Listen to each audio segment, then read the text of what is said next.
சத்துருக்களை எனக்கு நேராய் திருப்புகிற தேவன், சத்துருக்களுக்கு முன்பாக என் தலையை உயர்த்துகிற தேவன்.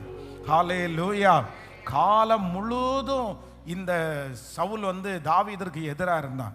இந்த தாவீதை கொல்றதற்கு சவுல் பண்ணின எத்தனை கொஞ்சம் இல்லை, நிறைய விஷயத்த பண்ணிட்டான்.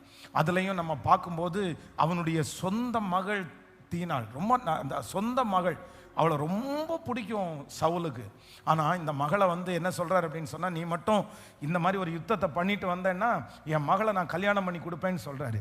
இந்த கல்யாணம் பண்ணி கொடுக்கறது எதுக்காக அப்படின்னு சொன்னால், தன்னுடைய பொண்ணு அந்த அவனோட வாழணுன்றதுக்காக அல்ல, தன்னுடைய பெண்ணின் நிமித்தமாக அவனை கொல்லலான்னு முயற்சி எடுத்து தன்னுடைய மகளுக்கு ஆசையை காமிச்சு, அந்த வாலிபனுக்கு ஆசையை காமிச்சு அந்த பிள்ளைய கல்யாணம் பண்ணி கொடுத்து, கல்யாணம் பண்ணிட்டு வந்த அன்னைக்கு ராத்திரி அவன் படுத்து கிடக்கும்போது அவனை கொல்லணும்னு ஆள் அனுப்பி அவன் படுத்திருக்கிற இடத்துல பெட்டோட சேர்த்து உருவ குத்துனா அங்கே யாருமே இல்லை.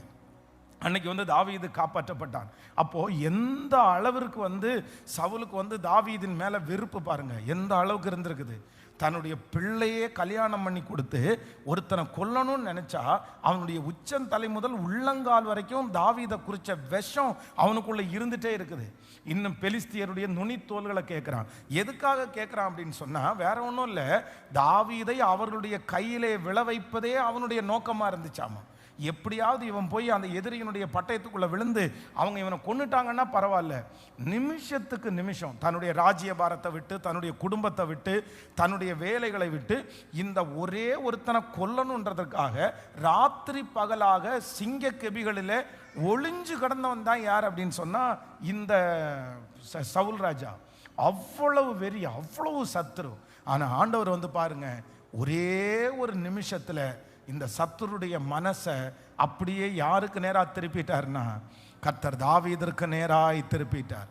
தன்னுடைய தாவீதை கொல்றதற்காக தன்னுடைய மகளை கல்யாணம் பண்ணி கொடுத்த அந்த மனுஷன் இப்ப தாவீதை பார்த்த உடனே என்ன சொல்றான்னா, நீ மிகவும் ஆசீர்வதிக்கப்பட்டவன், நீ மிகவும் ஆசீர்வதிக்கப்பட்டவன், நீ ராஜாவாவாய், நீ பெரிய காரியங்களை செய்வாய் அப்படின்னு அவனை வாழ்த்துறான். கர்த்தர் அந்த மனசை ஒரே நிமிஷத்தில் ஆண்டவர் திருப்பினார். நான் நம்புறேன், உங்களுடைய எதிரிகள் எல்லாரும் உங்கள்கிட்ட நல்மனம் பொருந்துகிற நாள் வரும். ஒரு ஆசீர்வாதத்தை கர்த்தர் எதிரிகள் மூலமாகவே கர்த்தர் தருவார்.